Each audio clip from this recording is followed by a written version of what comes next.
then we would need to know how many people will die with a shutdown and how many people will die without one. Economists participate in these debates as if they have some expertise, and economists do not have some way of knowing how we as a society want to put a value not just on a human life, but on pain and suffering and uncertainty.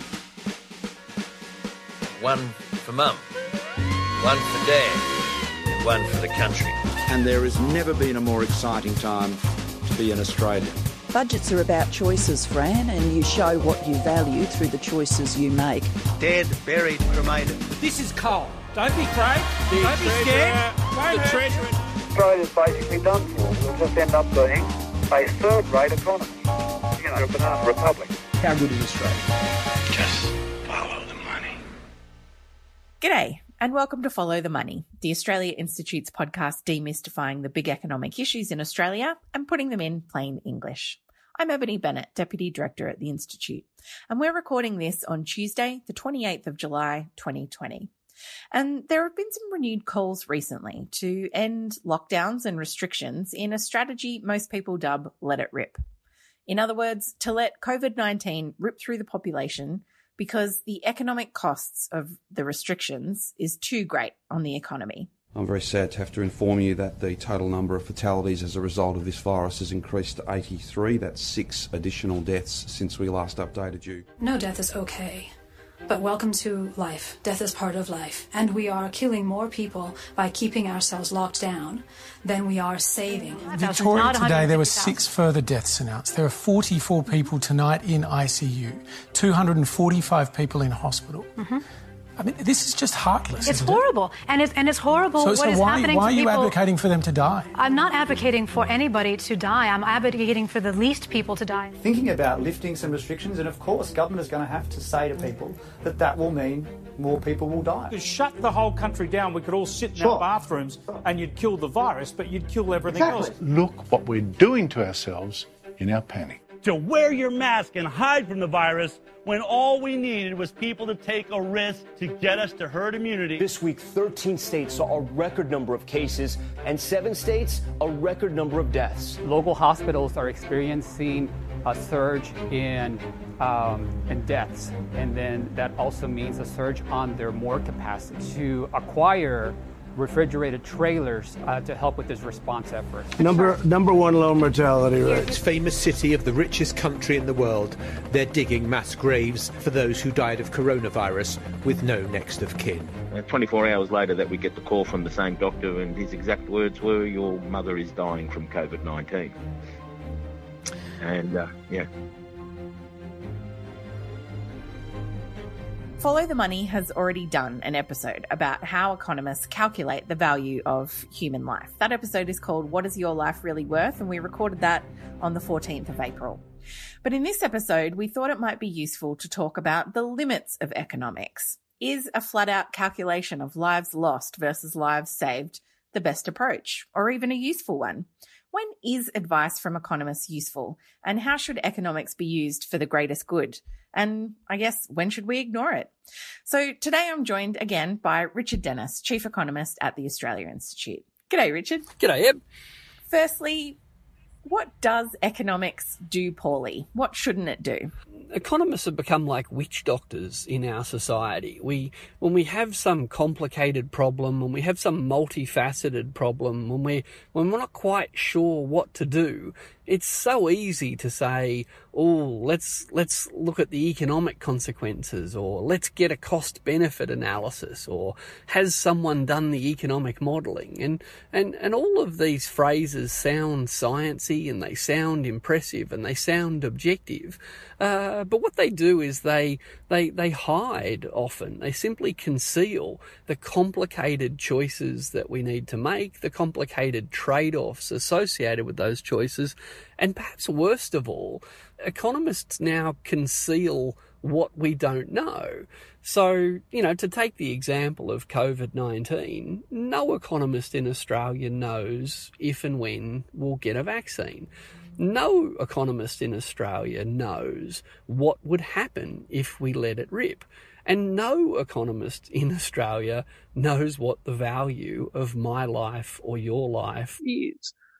And Richard, you've spoken to me before about the facts that economics should be about what is and not what we should be doing. What do you mean by that?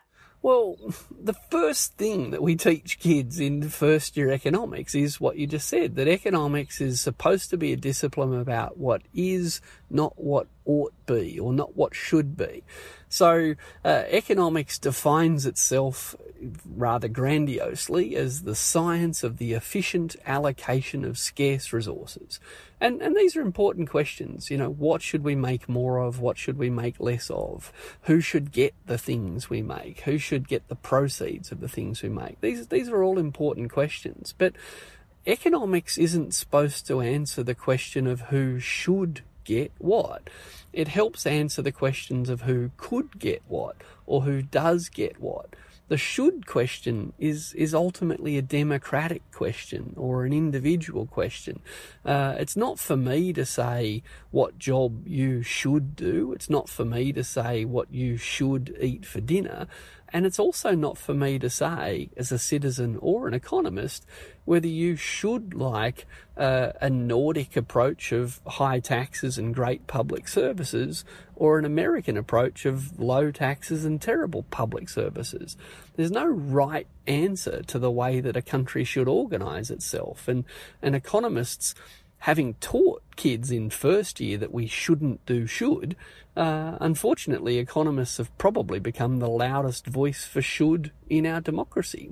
We're telling people what they should do all the time. So to think about some of the recent examples of economists talking about what we should do, they've said that we should be opening up the economy, removing restrictions, and that the cost of that is just going to be a few thousand old people dying, to be frank. And that sounds quite horrifying to many people, I'm sure. But where does that kind of argument come from? Oh, well, I guess you'd have to ask the people mounting it. But I guess what I'm adamant about is it doesn't come from economics. So if we wanted to use economics to answer a question like that, it's a big if we wanted to use economics to help answer a question like that, then we would need to know how many people will die with a shutdown and how many people will die without one. We would need to know the value of the life of everyone who died. We would need to know the value of the pain and suffering of everyone who was related to someone who died. We would need to know the value of the pain and suffering of people who spent a month in intensive care not dying. We would need to know the value of the pain and suffering of the loved ones who were in intensive care for a month. This is beyond economics, and it's okay for an economist to throw an opinion out there and say, look, personally, I don't think that 1,000 or 10,000 people dying is worth unemployment rising by 100,000 people. Anyone's entitled to express an opinion about that, but economists participate in these debates as if they have some expertise, and economists do not have some way of knowing how we as a society want to put a value not just on a human life, but on pain and suffering and uncertainty. You and I did a webinar with Joe Stiglitz a couple of months ago, and he was saying how hard it is to live in New York listening to the ambulance sirens all night. Not just because they keep people awake, but because every one of those sirens had a dying person in it. How do you put a value on living through that? There's millions of people in New York who won't die of COVID, but does that mean millions of people living in New York didn't incur enormous costs because so many people died of COVID? I mean, it really has made me reflect personally on what I value and where I've experienced loss and the impact that had on me. And that was, completely outside of a pandemic. That was just, a personal experience with cancer. And, that knocked me around for a year almost. I didn't even really leave my house much to go and visit friends or anything like that. That's just one personal experience. And, we've heard people on the radio talking about losing loved ones in aged care homes and not being able to visit and the pain and suffering associated with that. But obviously, you've talked about the limitations of what we can and can't measure in economics. But, we do have examples of countries that didn't lock down. And the whole argument seems to be that this will be better for the economy if we don't lock it down. But somewhere like Sweden that didn't go for heavy-handed government restrictions, it's not much better off economically anyway. No, that's right. And I guess there's so many reasons that as an economist I find this debate frustrating, because firstly there's the issue of the limits of what economists can help us decide. And unless we as a society believe that economists are uniquely able to identify and value pain and suffering, then economists don't have anything particular to add. But then there's another problem, and that is, as you say, that as economists we're supposed to be a data-driven science. Well, we know that there's data on what happens when you let COVID rip, and it's not great for the economy. It's not. And to suggest, as many people do, that it's the government regulation that cause all of these shutdowns in the economy is factually incorrect. There's good data from America, from Europe, and indeed from Australia that shows that people stopped getting on trams and driving on tollways before governments announced shutdowns. People stopped going to malls and restaurants before the government said they couldn't go. That's not to say that when lockdowns were introduced it didn't push that effect further along, but the idea that if there wasn't government regulation everyone would be out spending and having fun is demonstrably untrue.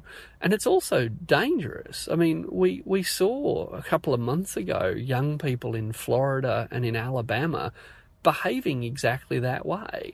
A lot of young people in particular, with the encouragement of much older people, including the governor of Florida, were saying, we're not like New York, we don't need to lock down, people can be sensible, everything will be all right. And there was amazing footage of thousands of people sort of dancing and drinking and having a great time, with the Florida governor saying, you said it would be a disaster. Well, guess what? It turned out to be exactly what the medical scientists predicted, a complete disaster, with Florida now having some of the highest rates of infections and death in the world. So, yeah, this idea that if only we let it rip, the economy will be okay is factually untrue.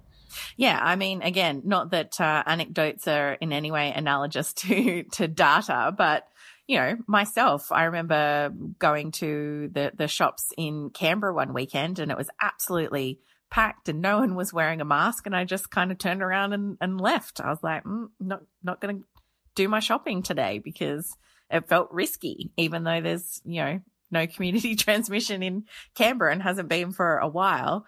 And as you said, we've seen people make those choices.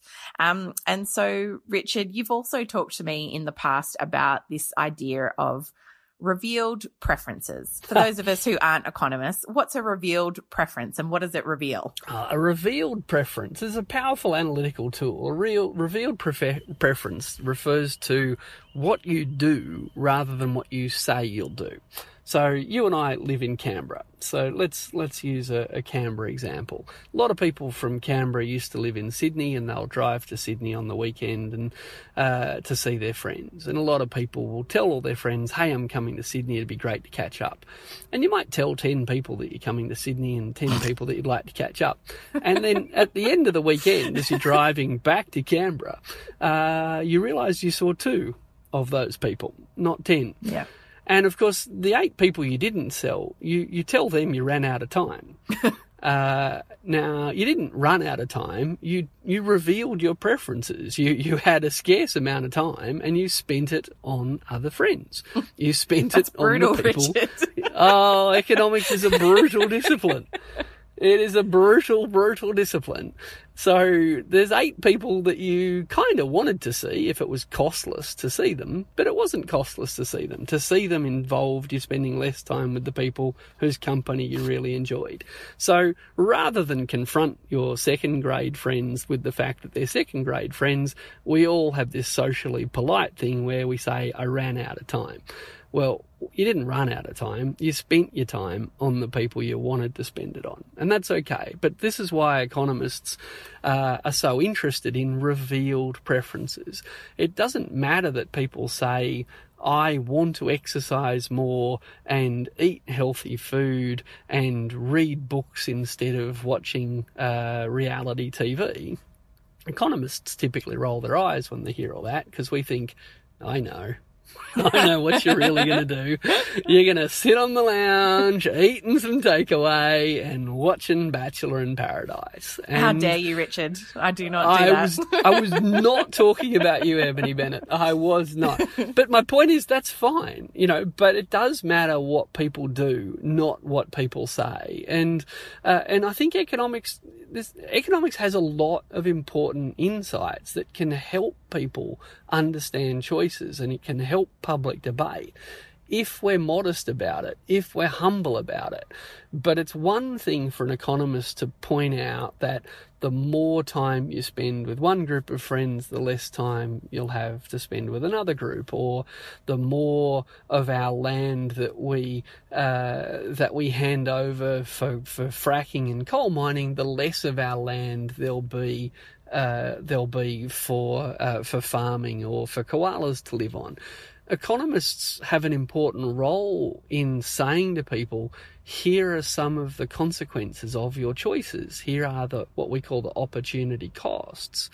But it's a big difference to move from saying, here are some of the opportunity costs, to saying, here is what you should do. And that's the danger of the way we use economics in public debate. We now are telling people you should cut taxes and you should spend less on health, and we should cut people's wages, and we should let the virus rip. Well, there's nothing in the economics textbooks that equip us to have that confidence.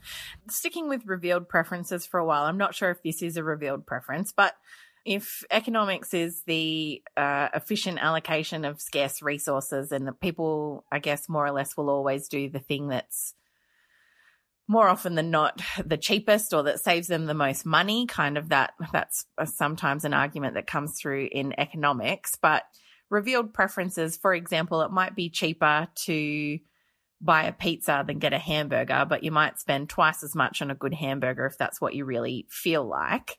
Are we still talking about revealed preferences there, Richard? Oh, absolutely. And again, economists say things like we should spend as little as we can on our education system, or we should spend as little as we can on our health system. And again, there's no economics that can defend that.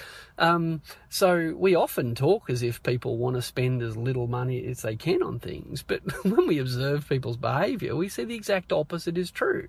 I mean, anyone listening to this who's ever paid $4 for someone else to make them a coffee clearly does not want to get the cheapest coffee they can get. I mean, make it yourself, people. You can get it for 30 cents.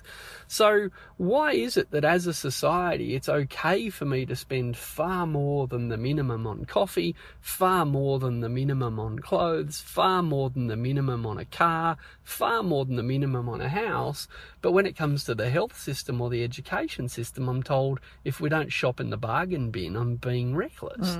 Again, economics isn't about what you should do, it's about the trade-offs. If I spend a lot of money on coffee, then that's money that I can't spend on something else. I shouldn't pretend otherwise. That trade-off exists, that opportunity cost exists. But if I really like coffee and really can't be bothered washing up my own cups, economists don't usually step in and tell me what I should do. But if I wave my hand around and say I'm willing to pay more tax, and I'd love to see that money spent on better health or better education, plenty of economists in Australia will tell me that's the wrong choice. Well, we're not supposed to do right and wrong. Yeah. So sticking with that theme and what economics is poor at, can economics tell us how good the food should be in an aged care home, for example? Well, no, exactly. So so let's say we've got some hard questions to ask ourselves in our democratic sphere. How good should the quality of food be for people in aged care homes? How much space should kids have at school to play? Should playgrounds be essential? Should we consider them essential in inner city schools, or should we say, oh, the land's a bit expensive there, so your kids can just sort of sit over there at lunchtime? Economists can help to kind of list the identifiable costs and list the identifiable benefits of giving people in aged care homes high quality food, or giving kids access to playgrounds at lunchtime, or we can even list the costs and benefits of putting a wonderful new medicine on the pharmaceutical benefit scheme. We can list the costs and benefits of building high quality public housing.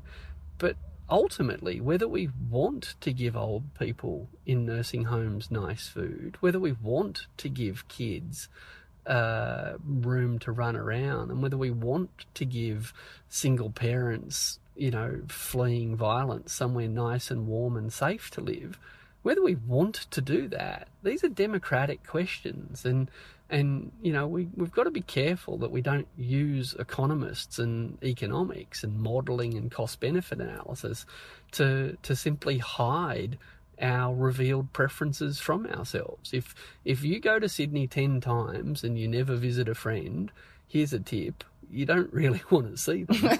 Well, if we have 29 years of continuous economic growth and we never found the money to help women fleeing domestic violence, here's a tip: we didn't want to.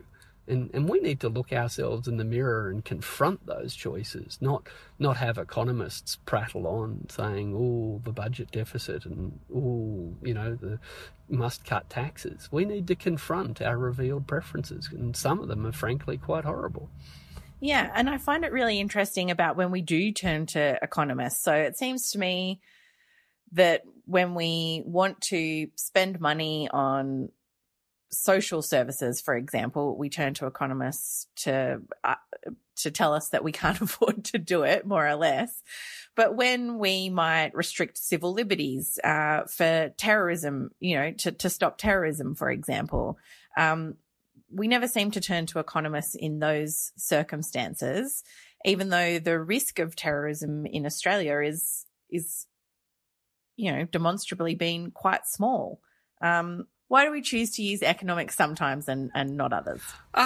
Because powerful people use economists whenever economists help them get what they want. So if you want to cut taxes for your friends, and the public are sceptical that your friends need a tax cut, then bring in the economists.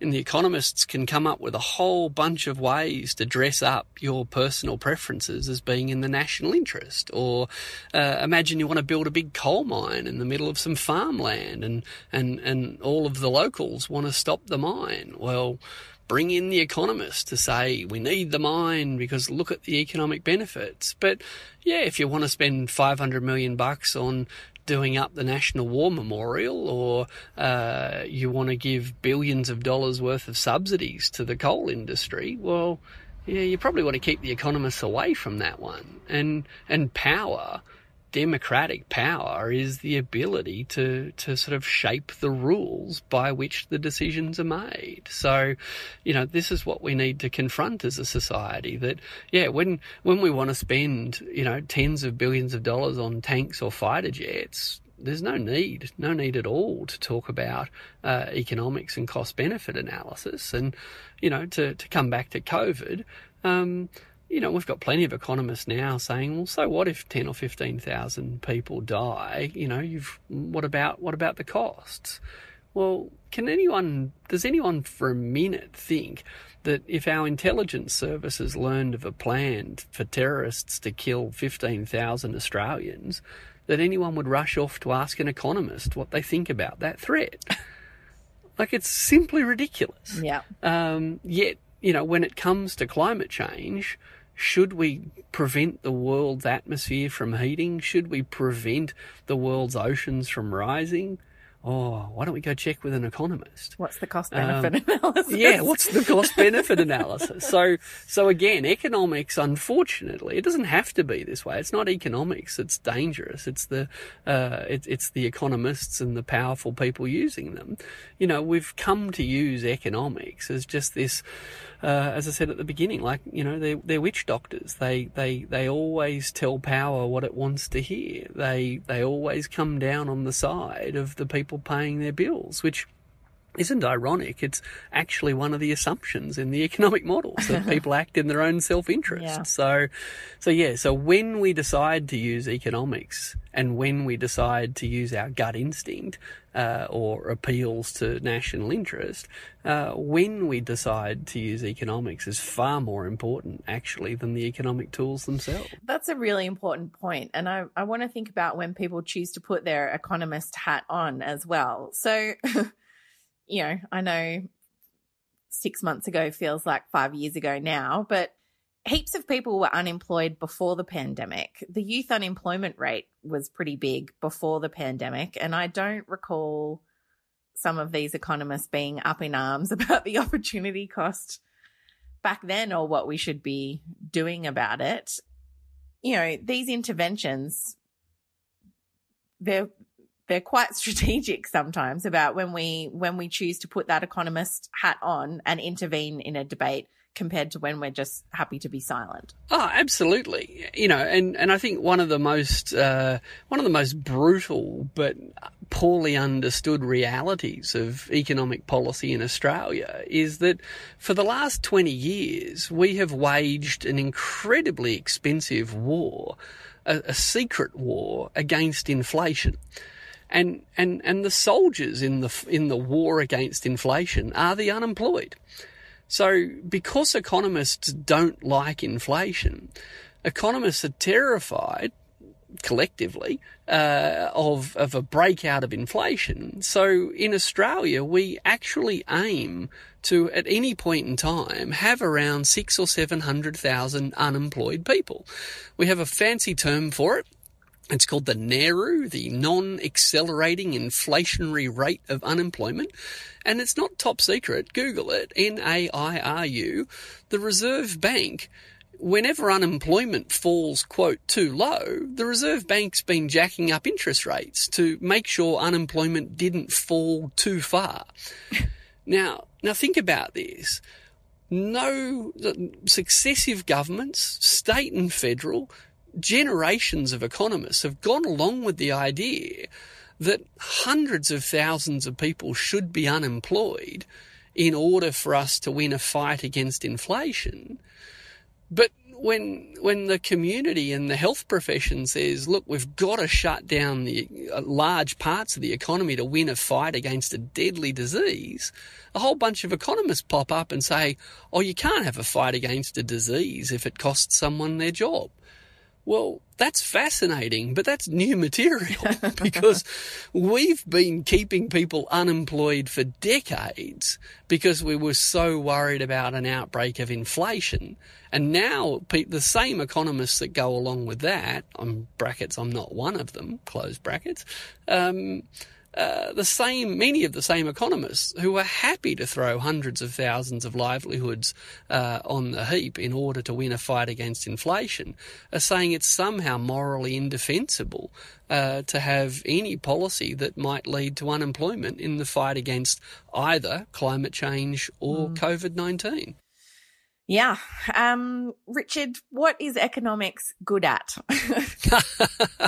Look, economics done well, done modestly, done humbly, done transparently, can help people understand some of the trade-offs that we face. Economics can help identify unexpected and even unusual solutions to problems. Some economic ideas are quite counterintuitive. So, for example, Keynesian economics has revolutionised countries like Australia in the 20th century by saying governments don't have to worry about debt. If you've got a choice between some debt and a recession, take the debt. Now, that was incredibly counterintuitive when Keynes first said that, but, countries like Australia went through our golden years, and even with a Conservative government, we're going through this crisis with a sort of counterintuitive Keynesian approach. So done well, economics spells out what the likely trade-offs between things are, likely trade-offs. It spells out some history of what the linkages between things are, and really done well, it presents our democracy with a nice long menu of choices. It doesn't tell us what the right answer is. Economists are like a waiter at a restaurant. They come and they tell you what's on the menu and what the specials are tonight. But a waiter doesn't tell you that you have to eat the soup. A waiter says, here's what we've prepared. What do you want? What makes you happy? And unfortunately in Australia, rather than performing the important role that a waiter performs, economists have kind of become the cop on the beat, making sure people don't make the wrong choices and demand things like high quality health or education or renewable energy, where economists are out there kind of straightening people out rather than helping people to make the choices that they want to make. I mean, imagine if your accountant told you can't spend money on your kids for Christmas, you have to put the money in your superannuation. Well, no thanks. Thanks for telling... Yeah, you're not going to get very far. but thanks for telling me what the options are, but I'll make that decision. So you wouldn't let your accountant tell you how much to spend on your kids at Christmas. Why are we letting economists tell us that we have to, let our parents die or cause irreparable climate change because they think we'd be better off boosting GDP today? If you don't want your accountant running your life, why would you let an economist? Well, we might leave it there, Richard. Thanks very much. Thanks, Ed. I just want to tell all my friends in Sydney that I haven't visited recently that I love them. Thanks very much, Richard. This has been a special episode of Follow the Money, and we're aiming to bring you shorter but more frequent episodes during the pandemic, so please stay tuned. You can check out the Australia Institute's Economics of a Pandemic webinar series at our website, tai.org.au/webinars. And we've got two really great speakers coming up, author and historian Thomas Frank on Thursday, the 30th of July, talking about his book on populism. And next week, we've got Julia Gillard, former Prime Minister of Australia and chair of Beyond Blue, talking about mental health, the pandemic and beyond. It's free, but registration is essential, so head on over to our website to register. For the latest health information, you can check health.gov.au or listen to the ABC's excellent CoronaCast podcast, which comes out daily. You can visit tai.org.au for all our latest research and content, and we're on Twitter at the Oz Institute with an AUS.